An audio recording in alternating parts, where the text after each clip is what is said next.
अस्सलाम वालेकुम नाज़रीन, आपको मैं अपने चैनल में खुश आमदीद कहती हूँ। नाज़रीन, आज की इस वीडियो में मैं आपको बताऊँगी कि काबा पर हज़रत जिब्राईल अलैहिस्सलाम ज़ाहिर हुए।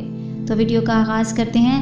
हज़रत इमाम अली अलैहिस्सलाम अल्लाह के बंदों को अल्लाह की रहमत के बारे में बता रहे थे। इतने में आप अलैहिस्सलाम फरमाने लगे, है लोगों, जब इंसान हज के लिए अल्लाह के घर के करीब जाते हैं और कहते हैं कि हाज़िर हूँ, है मेरे अल्लाह हाज़िर हूँ, तो इस वक्त आसमान से जिब्राईल अलैहिस्सलाम खाना काबा का तवाफ़ करने लग जाते हैं और तमाम इंसानों पर अल्लाह की रहमत नाज़िल होने की खुशखबरी देते हैं। किसी ने कहा, या अली अलैहिस्सलाम, अगर किसी के दामन में इतनी वुसअत ना हो कि वो हज कर सके, अल्लाह के घर की ज़ियारत कर सके, तो क्या वो इस रहमत से महरूम रहेगा?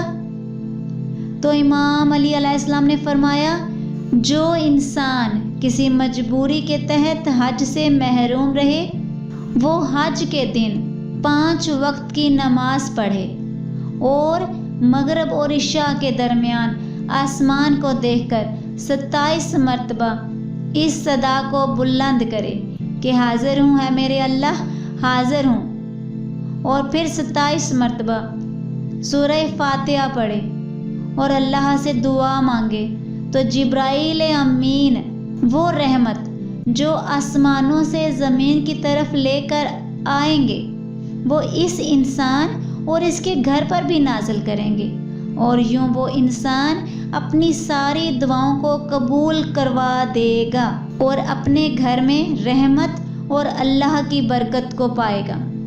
नाज़रीन, आज के इस वीडियो में इतना ही। अगर आपको मेरी वीडियो अच्छी लगे तो लाइक और शेयर करें, और अगर चैनल पर न्यू हुआ तो सब्सक्राइब कर लें, साथ वाले बेल के आइकन को क्लिक कर लें ताकि मेरी हर नई आने वाली वीडियो की अपडेट आप तक पहुंचती रहे।